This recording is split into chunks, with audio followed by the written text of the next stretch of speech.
Quand j'ai dit à ma tante que j'avais hâte au mariage de mon frère le lendemain, elle a répondu, c'était la semaine dernière. Un mois plus tard, ils ont supplié de rester dans la maison du lac, j'ai dit non.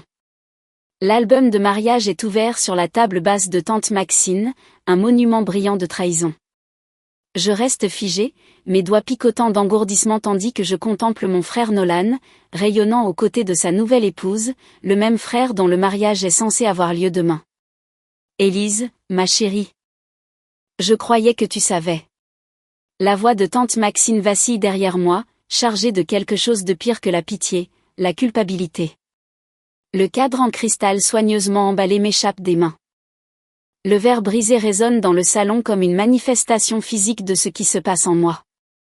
Des éclats jonchent le parquet, captant la lumière du soleil de l'après-midi filtrant à travers les fenêtres en bail. Ce n'est pas possible. Ma voix sonne étrange, lointaine. J'ai l'invitation juste ici. Je fouille dans mon sac à main, extrayant la tique enveloppe crème avec mon nom en calligraphie élégante. Regarde, le 15 juin. Demain. Tante Maxine prend l'invitation dans ses mains tremblantes. Ses lunettes de lecture perchées au bout de son nez. Oh, Élise. Sa voix se brise. Le mariage a eu lieu le week-end dernier.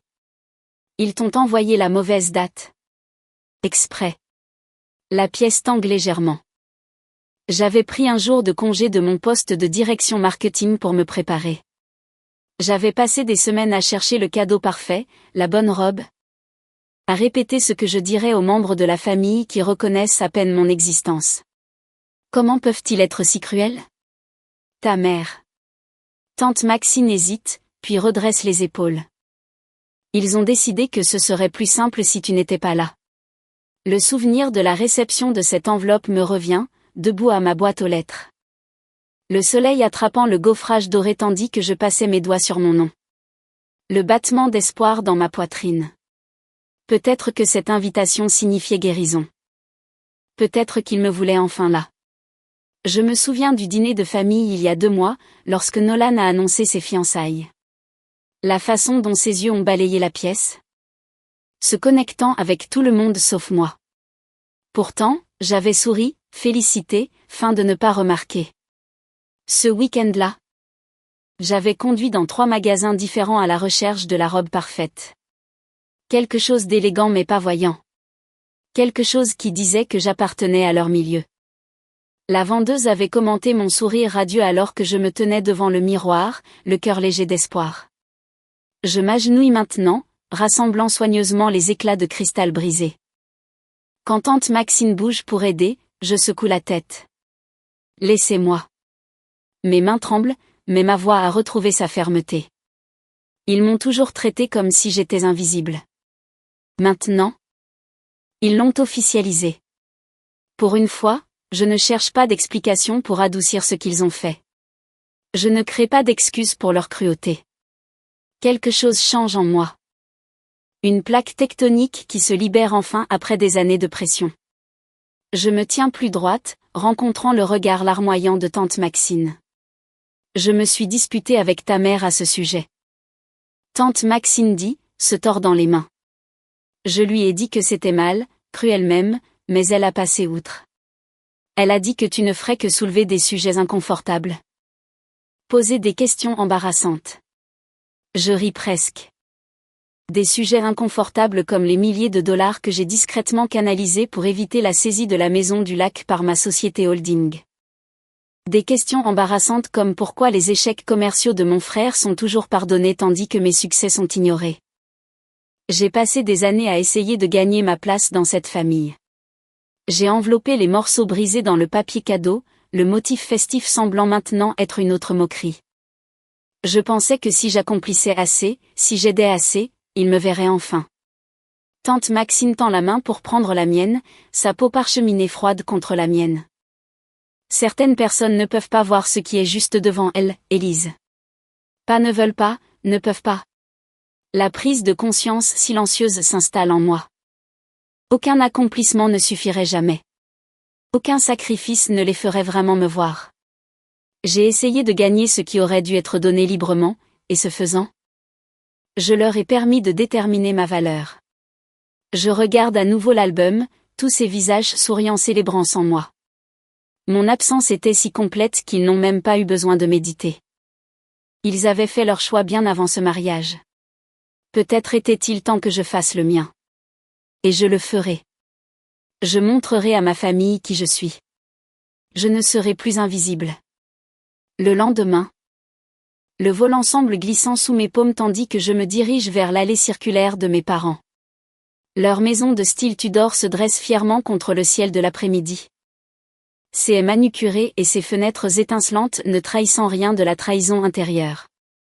Je coupe le moteur mais reste assise, regardant par la fenêtre en bas tandis qu'il se prélasse dans le salon, entouré de photos de mariage. Le rire de ma mère flotte par la fenêtre entr'ouverte. Le même son délicat est un temps que j'ai passé des décennies à essayer de gagner. Mon père est recroquevillé dans son fauteuil inclinable en cuir, plus détendu que je ne l'ai vu depuis des années. Et Nolan, mon frère enfant d'or, se tient près du manteau de cheminée, tenant un grand portrait de mariage, sa voix portant clairement à travers la pelouse. La meilleure décision que nous ayons prise est de nous assurer qu'elle ne soit pas là pour tout gâcher comme toujours. Une vague de nausée monte tandis que je serre le cadre de la porte. Les jointures blanches contre le bois poli. Il continue de rire, feuilletant les pages de l'album, complètement inconscient de ma présence. 3 minutes passent avant que ma mère ne me remarque debout dans l'entrée. Son verre de champagne disparaît derrière une photo encadrée d'argent avec une subtilité habituelle. Élise. Pas une question, pas une salutation, juste la reconnaissance d'une intrusion inattendue. Le mariage a eu lieu le week-end dernier. Ma voix sonne plus stable que je ne me sens. Vous m'avez envoyé la mauvaise date, exprès. Nolan ne lève même pas les yeux de l'album. J'avais besoin d'un jour parfait sans toi. La simplicité de sa déclaration me frappe plus durement que n'importe quelle défense en colère n'aurait pu le faire. Pas de déni, pas de prétexte. Tu as toujours perturbé notre paix, Élise. Mère ajuste son collier de perles, une habitude nerveuse d'enfance. Ne peux-tu pas comprendre que nous avions besoin d'une occasion spéciale sans ton intensité? Père reste silencieux dans son fauteuil inclinable, les yeux baissés, étudiant ses mains comme si elles détenaient des secrets que lui seul pouvait déchiffrer. Son silence en dit long. Une approbation tacite enveloppée dans la lâcheté. Je pénètre plus loin dans la pièce, remarquant comment ils occupent les sièges confortables tandis que je reste debout. La représentation physique de notre dynamique familiale ne pourrait pas être plus claire si elle avait été mise en scène par un metteur en scène théâtral. J'ai investi des milliers de dollars dans les réparations de la maison du lac par l'intermédiaire de ma société holding. La déclaration plane dans l'air entre nous. Pensiez-vous que je ne le découvrirais pas et que vous continueriez à dire à tout le monde qu'elle vous appartient toujours entièrement? Mère agite sa main avec dédain. C'est ce que font les enfants qui réussissent, ils aident leurs parents. C'est votre obligation. Jouez avec vos petits tableurs de marketing pendant que le reste d'entre nous a de vraies carrières. Nolan sourit, lançant l'album sur la table basse avec un droit dédaigneux. Papa a construit quelque chose de tangible. Je crée des visions architecturales. Qu'est-ce que tu fais d'autre que de l'argent? Leurs mots cristallisent une vérité que j'ai passé des années à éviter. Pour eux, je ne suis pas une fille ou une sœur, mais une ressource. Un guichet automatique aux émotions gênantes qu'ils préféreraient ne pas reconnaître. J'aperçois mon reflet dans le miroir orné au-dessus de la cheminée. La femme qui me regarde semble diminuer d'une manière ou d'une autre, les épaules légèrement courbées vers l'intérieur, la tête penchée dans une posture perpétuelle d'excuse. Depuis quand cette étrangère vit-elle en moi? Cette femme formée pour se faire plus petite à chaque réunion de famille, pour parler plus doucement à chaque dîner de fête. Laissez-moi vous expliquer quelque chose que vous semblez avoir oublié. J'ouvre mon sac à main, sortant un mince dossier que j'avais attrapé à mon bureau à domicile en conduisant. J'ai la documentation de chaque dollar dépensé pour cette maison, chaque réparation effectuée, chaque facture fiscale payée. Les yeux de ma mère se plissent. Vous avez cédé votre moitié à ma société il y a 3 ans, lorsque Nolan avait besoin de capital pour son projet de restaurant en difficulté. Père lève enfin les yeux. Jenna s'en est assurée. Jenna? Ma Jenna morale? Notre avocate de famille? La voix de ma mère monte d'une octave. Mon avocate maintenant, je corrige. Depuis 5 ans. 15 minutes plus tard, en retournant à ma voiture, les mains tremblantes mais les pas fermes. Je me demande si je devrais immédiatement couper tous les liens financiers ou retirer progressivement le soutien pour leur laisser le temps de s'adapter. La justice rapide d'une action immédiate me tente, mais cela ferait-il de moi une personne aussi cruelle qu'eux? Que ferais-tu quand tu découvres que les gens qui devraient t'aimer ne font que t'utiliser? Je démarre le moteur. Le ronronnement silencieux apaisant d'une manière ou d'une autre mon cœur qui bat la chamade. Pour la première fois depuis la réception de cette belle invitation mensongère. Je ressens quelque chose qui ressemble à la paix. Peut-être que le mariage le plus important n'était pas celui de Nolan, mais le mien? Épousant la femme que je suis à la femme que j'ai toujours été capable de devenir. Ce même jour, mon téléphone vibre pour la 5e fois en 1 heure. Encore un cousin à qui je n'ai pas parlé depuis le dernier Thanksgiving, soudainement inquiet pour ma santé mentale. Maman a été occupée. Élise, ma chérie, nous sommes inquiets pour toi. La voix de l'oncle Robert crépite à travers le haut-parleur. Ta mère dit que tu fais des accusations fantaisistes. Je presse le bout de mes doigts contre ma tempe.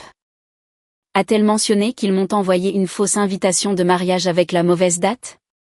La pause me dit tout. Eh bien, il doit y avoir un malentendu. Pas de malentendu, oncle Robert. Ils ne voulaient pas de moi, alors ils se sont assurés que je ne viendrais pas. Après avoir raccroché, j'ai ouvert mon ordinateur portable pour découvrir que Nolan a publié des photos de mariage en ligne. Entouré de tout ce qui compte. Lis la légende sous une image de nos parents rayonnant flanquant le couple heureux. L'absence que je n'avais jamais remarquée dans les photos de famille auparavant me crie maintenant. Le coup de grâce arrive dans le courrier d'aujourd'hui. Une lettre formelle sur papier à en tête de mon père exigeant la restitution de la maison du lac à ses propriétaires légitimes. Comme si je l'avais volée plutôt que sauvée. Nuit après nuit, je reste éveillée, les photographies étalées sur mon couvre-lit. Les visages souriants me regardent en retour, se moquant de ma naïveté. Avais-je imaginé les moments heureux? Créer de faux souvenirs de connexion là où il n'y avait que tolérance? Le poids de la solitude pèse sur ma poitrine. Plus lourd maintenant sans le prétexte des liens familiaux. Dans un moment de faiblesse, à 3 heures du matin, je tends la main vers mon téléphone, mon pouce planant sur le numéro de ma mère. Peut-être que je réagis de manière excessive. Peut-être qu'une excuse pourrait rétablir la paix. Mais quelle paix? Certainement pas la mienne. Au lieu de cela, j'ouvre mon ordinateur portable et commence à documenter. Chaque chèque émis pour les échecs commerciaux de Nolan. Chaque transfert couvrant les taxes foncières de la maison. Chaque prêt qui n'a jamais été remboursé. Le tableur grandit, chaque entrée une brique dans le mur que je construis enfin entre nous. Mardi après-midi. Un coup à la porte de mon bureau interrompt ma concentration.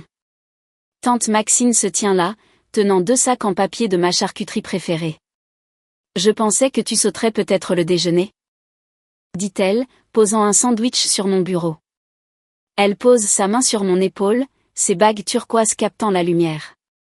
Je suis fière de toi de t'être défendu. Il était temps que quelqu'un dans cette famille ait du courage. Le simple contact me fait presque fondre. La voix de mon assistante parvient par l'interphone avant que je puisse répondre.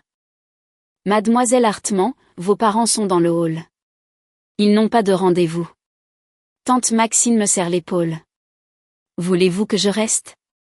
Je redresse ma colonne vertébrale. Non. Je dois gérer cela moi-même. Quand ils entrent, ma mère produit immédiatement des larmes, son mascara parfaitement intact malgré celle-ci. Comment as-tu pu abandonner ta famille? Nous avons toujours été là pour toi. Père se tient rigide à côté d'elle. La maison est dans notre famille depuis des générations. Tu n'as aucun droit. Il reste debout pendant que je reste assise derrière mon bureau, ne me levant plus pour les accueillir quand ils entrent dans une pièce. Cette maison n'est pas dans notre famille depuis des années. Je dis, ma voix plus stable que je ne m'y attendais. Vous avez vendu votre moitié à ma société quand vous aviez besoin d'argent pour le projet d'entreprise raté de Nolan. Les larmes de ma mère s'évaporent. Nous n'avons rien fait de tel. Je retire un document du tiroir de mon bureau. Votre signature est ici même, maman. Avril 2018, lorsque le restaurant de Nolan a fait faillite. Père s'avance. Nous avions supposé qu'une fois les choses arrangées. Vous aviez supposé que je la rendrais sans mentionner le transfert légal ? Ou vous aviez supposé que je continuerais à financer la famille tout en étant exclu ? Les mots coulent plus facilement maintenant. Je ne suis pas votre banque. Je ne suis pas le filet de sécurité de votre famille. J'ai terminé. Pour la première fois de ma vie, ma mère me regarde avec autre chose que de la déception. La peur. Je me suis clairement expliqué. L'interphone sonne. Mademoiselle Hartman, Jenna Morale est là pour votre rendez-vous de 2 heures. Parfait timing. Jenna entre avec son attaché-caisse. Sa présence autoritaire remplissant la pièce. Mais Madame Hartman, je crois que notre réunion est terminée. Elle fait un geste vers la porte avec un professionnalisme habituel. C'est une affaire de famille, siffle ma mère. Ce qui est pourquoi Mademoiselle Morale, mon avocate, s'en occupe, je réponds. Toute communication ultérieure passera par son bureau. Le contraste est frappant, le respect de Jenna, Mademoiselle Hartman, contre le regard dédaigneux de ma mère. Tandis que Jenna les escorte dehors, Père regarde une dernière fois en arrière. La confusion remplaçant sa certitude habituelle. Quand ils sont partis, Jenna revient avec des documents. Prête à officialiser ça ? À chaque papier que je signe, ma voix devient plus forte. Ma signature plus assurée. L'avis légal leur donnant 30 jours pour quitter la maison ressemble à la signature d'une déclaration d'indépendance. La signature de votre mère sur cet acte de vente est inébranlable, dit Jenna, triant la paperasse dans son attaché-caisse. Ils n'ont aucune base légale. Alors que je signe le document final, mon téléphone s'allume avec le nom de Nolan, la première fois qu'il appelle depuis des années. Je le regarde sonner, ne me précipitant plus à son appel. Certains appels ne méritent pas d'être répondus. Le lendemain, les documents étalés sur le bureau en acajou poli de Thomas Bedford ressemblent à des plans de bataille. Je signe chacun d'eux avec des traits délibérés, ma signature devenant plus confiante à chaque page. Compte joint clôturé. Préco-signé transféré. Portefeuille d'investissement séparé. Thomas coche des éléments sur sa liste, sa voix portant la cadence mesurée d'un homme qui a vu des fortunes familiales s'effondrer auparavant. Parfait timing aussi. Selon leur emploi du temps. Vos parents devraient être à mi-chemin de leur déjeuner au country club à l'heure qu'il est. Je jette un coup d'œil à ma montre, 12h37. Maman sera en train de commander son 2e gin tonic. Papa hochant poliment la tête à n'importe quel cadre retraité qu'il a accosté. La prévisibilité de leur routine est devenue mon avantage stratégique. Et l'ordonnance restrictive, je demande. Faisant glisser le dernier formulaire sur le bureau. Thomas ajuste ses lunettes à monture fil. Le juge Harriman l'examinera cet après-midi. La documentation est complète. Le harcèlement au travail a un précédent clair. Je pense aux visites impromptues de mes parents, aux scènes dans le hall, aux murmures parmi les collègues. Mes doigts se crispent en un point sous le bureau. J'ai vu des familles détruire des gens, Élise. Thomas ferme son portefeuille en cuir d'un claquement décisif. Tu fais le bon choix. La certitude dans sa voix apaise quelque chose en moi qui tremble depuis des jours. Quand mon téléphone vibre, je m'attends au nom de tante Maxine. Au lieu de cela, le numéro de sécurité du bâtiment s'affiche à l'écran. Mademoiselle Hartman ? Il y a une situation dans le hall. Votre frère exige de vous voir. Thomas remarque mon expression et pointe le bouton du téléphone. Je l'appuie. Crée-t-il un incident, je demande, ma voix étonnamment calme. Oui, madame. Le protocole de sécurité exige la documentation de l'incident. Il est très insistant concernant les questions financières. Thomas griffonne une note et me la fait glisser. Cela renforce le dossier de l'ordonnance restrictive. Je ne descends pas, dis-je à l'agent de sécurité. Veuillez suivre les protocoles standards pour les visiteurs non autorisés. 15 minutes plus tard, mon téléphone sonne à nouveau. Un numéro inconnu. Élise? C'est Kendra. La femme de Nolan. Sa voix vacille. Je suis devant ton immeuble. Je ferme les yeux, me préparant à une autre attaque. J'ai tout vu, continue-t-elle. La façon dont il a agi dans ton hall. Je n'avais aucune idée qu'il pouvait être comme ça. Par la fenêtre?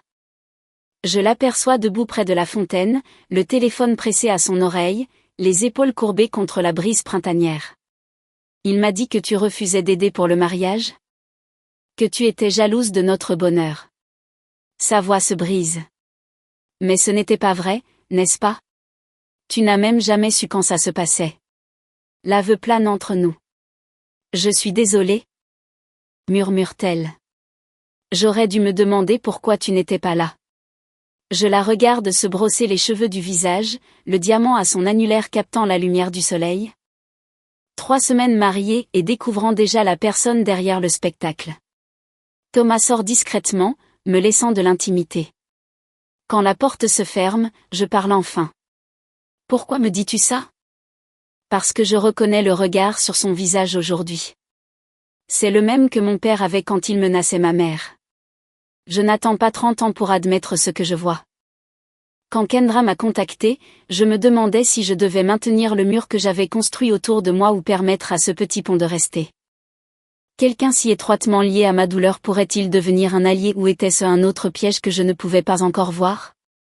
Tante Maxine arrive à mon bureau plus tard cet après-midi. Apportant un vieux porte-documents en cuir que je n'avais jamais vu auparavant. Je les garde depuis des années, dit-elle, étalant des dossiers contenant des imprimés de mai. Des messages textes et des relevés financiers datant d'une décennie. Ta mère ne croyait jamais à la suppression de quoi que ce soit. Elle pensait qu'elle pourrait en avoir besoin un jour. Je feuillette des pages de correspondance révélant un schéma systématique d'exploitation émotionnelle et financière. Besoin d'argent pour le projet de Nolan.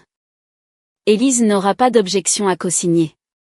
Dis à Élise que les réparations de la maison sont minimes. Pas besoin de mentionner les problèmes de fondation. Elle vient pour Thanksgiving.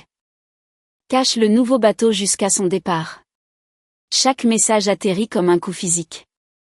Jenna, mon avocate, arrive alors que j'en suis à mi-chemin du 2e dossier ce jour-là. Elle scannait plusieurs documents clés, son expression se durcissant. Cela renforce considérablement notre position sur la propriété de la maison, dit-elle. Sélectionnant des emails spécifiques pour ces dossiers. Le juge verra un schéma clair ici. Thomas revient avec la confirmation que des mesures de sécurité supplémentaires ont été mises en place sur mes comptes. Ils ne pourront rien accéder, même avec les informations qu'ils ont sur vous. Le lendemain matin, Jenna appelle avec des nouvelles qui me font m'asseoir brusquement dans ma cuisine. Le juge a accordé l'ordonnance restrictive.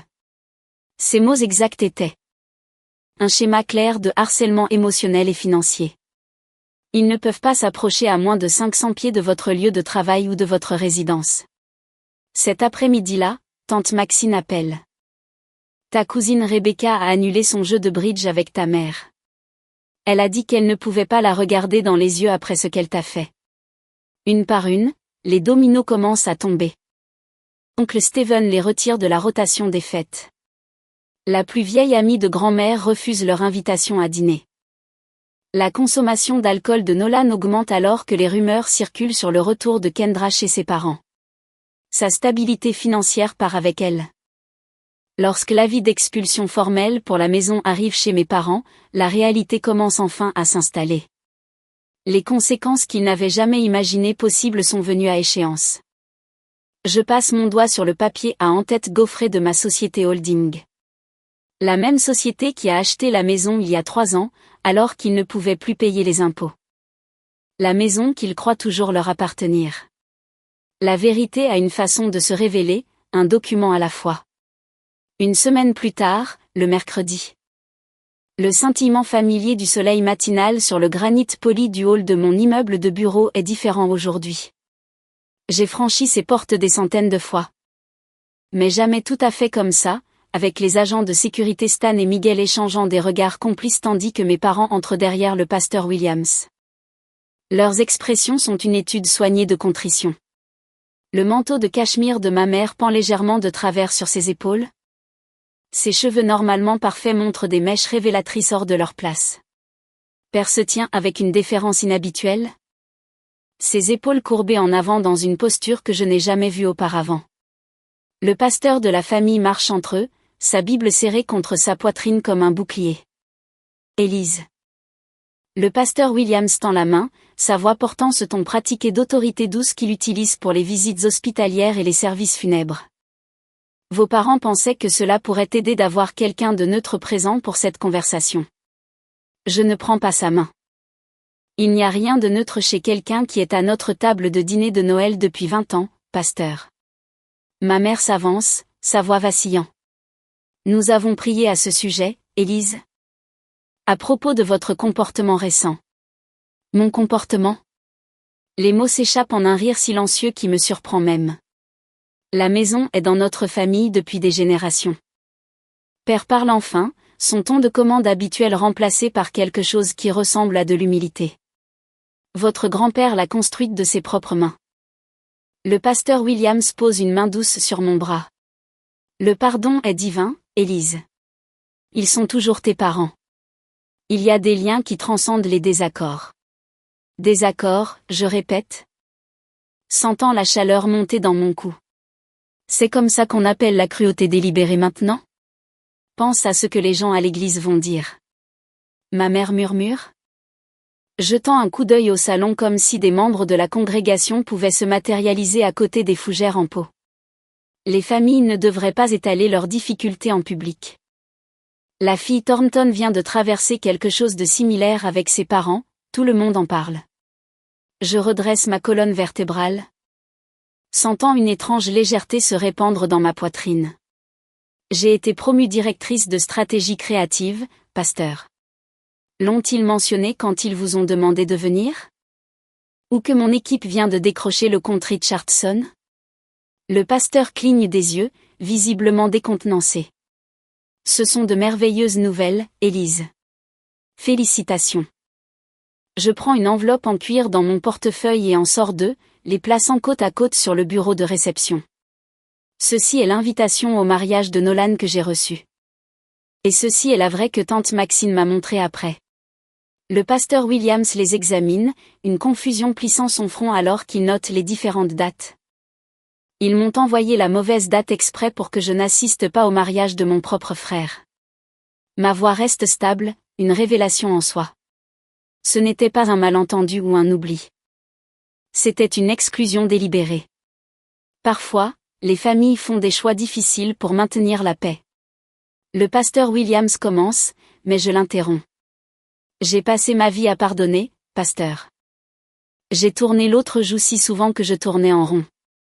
Maintenant, je la dépense à vivre. Je croise son regard directement. M'ont-ils parlé de la maison du lac? Comment j'ai fait les paiements pendant 8 ans pendant qu'ils prétendaient qu'elle leur appartenait toujours? Ou comment ils ont eu besoin d'une aide financière chaque fois que Nolan lance une nouvelle entreprise? Ou peut-être ont-ils mentionné comment ils ont oublié de m'inviter au dîner de Thanksgiving 3 ans de suite, mais se sont souvenus d'appeler quand ils avaient besoin de remplacer leur toit? L'expression du pasteur change, la certitude dans ses yeux vacillant alors qu'il jette un coup d'œil entre mes parents. Élise, après tout ce que nous avons sacrifié pour toi. Ma mère intervient. Des larmes se formant au coin de ses yeux. Je me tourne pour lui faire face entièrement, me tenant plus droite que je ne l'ai jamais fait en leur présence.